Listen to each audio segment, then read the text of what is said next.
आदाब नाजरीन, Saiyaara news TV में आपका खैर मकदम है। आइए देखते हैं कुछ अहम खबरें। राशिद शरीफ सीनियर लीडर बीआरएस पार्टी ने तेलंगाना रियासत के मुअज़्ज़िज़ वज़ीर आला और तमाम एमपीज, एमएलए और एमएलसी से अपील की है कि वो तुर्की और शाम के लोगों की मदद के लिए इस गम की घड़ी में ताउन करें। अस्सलाम वालेकुम रहमतुल्लाहि व बरकातुहू। आज पूरे मुल्क में तुर्की और सीरिया के बारे में सब जानते हैं।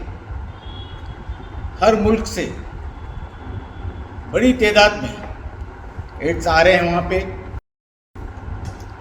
मैं चाहता हूँ कि हमारे हिंदुस्तान से, खासकर मेरे तेलंगाना से, जो आज हमारे पास असेंबली सेशन चल रहा है, बजट की बात हो रही है, तकरीबन 2,90,000 करोड़ का बजट आया है।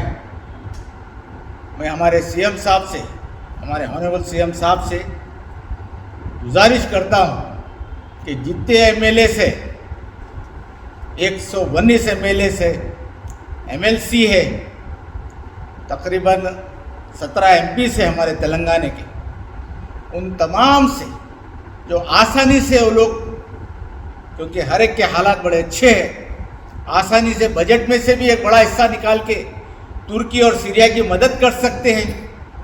और एमएलए एमपी से भी है सो आप एक अच्छी खासी रकम लेके वहाँ पे तुर्की और सीरिया की हम मदद कर सकते हैं। इस वक्त उनको हमारी ज़रूरत है।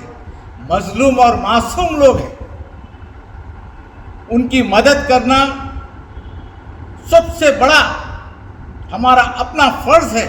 और ख़ासकर हैदराबाद स्टेट से तुर्की के बड़े पुराने ताल्लुकात हैं, तो उसको भी नज़र में रखते हुए आप जितनी हो सके मदद है सो आप असेंबली में, बजट में से भी और एमएलए से भी रिक्वेस्ट करके एक थोड़ा टाइम निकाल के एक इंसानियत का बड़ा सबूत हम सबको देना है। आज मौलाना सैयद सलमान हुसैन नदवी साहब जो तुर्की में थे, वो कल आए यहाँ पे, यूपी में आए, मेरे से बात हुई। जितनी देर बात हुई उतनी देर रो रहे थे वहाँ के हालात सुनाते हुए। तो इस वक्त सब इकट्ठा होकर ये नहीं देखना हमको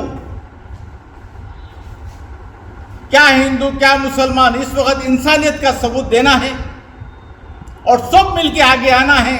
मैं पूरे हिंदुस्तान से अपील करता हूँ, जितने भी कामयाब ताजिर है, जितने जिस के अच्छे सैलरीज है, उन सबको आगे आके तुर्की और सीरिया की मदद करना चाहिए इंसानियत के नाते। और जो हम बीआरएस जो लेके चल रहे हैं, इंशाअल्लाह बड़ी उनकी दुआओं की बड़ी हमारे कामयाबी मिलेंगी पूरे हिंदुस्तान में। मजलूमों की दुआ, ज़रूरतमंदों की दुआ बहुत काम आती है। तो मैं हमारे ऑनरेबल सीएम साहब से खास करके रिक्वेस्ट कर रहा हूँ कि थोड़ा टाइम असेंबली सेशन से निकाल के तुर्की के बारे में, सीरिया के बारे में है सो आप बात करें। और है सो जितने अपने एमएलए है असेंबली में, उन तमाम से रिक्वेस्ट करिए कि है सो ज़्यादा से ज़्यादा इसमें हाथ बढ़ाए, ज़्यादा से ज़्यादा मदद करें। क्योंकि तुर्की का जो कॉन्सुलेट है हमारे हैदराबाद में ही है, वहाँ जाके आप बिल्कुल है सो जितने भी लोग, चाहे ताजिर हो, चाहे वो किसी के हाथ को पैसा ना दे, खुद जाके अपनी है सो अपने हिसाब में खुद जाके है सो की मदद करे और रिसीट ले। इंशाअल्लाह मैं उम्मीद है कि ये काम में सब आगे बढ़ेंगे, ये काम में सब मिलजुल के उनकी तकलीफ में हम साथ रहेंगे। अल्लाह है सो इसका बड़ा अजर देगा, इंशाअल्लाह सबको अजर देगा। शुक्रिया। जैसा कि आपने देखा नाजरीन, क्या हो रहा है देश और दुनिया में। इस चैनल को सब्सक्राइब करिए, लाइक करिए, शेयर करिए और हमें दीजिए इजाज़त।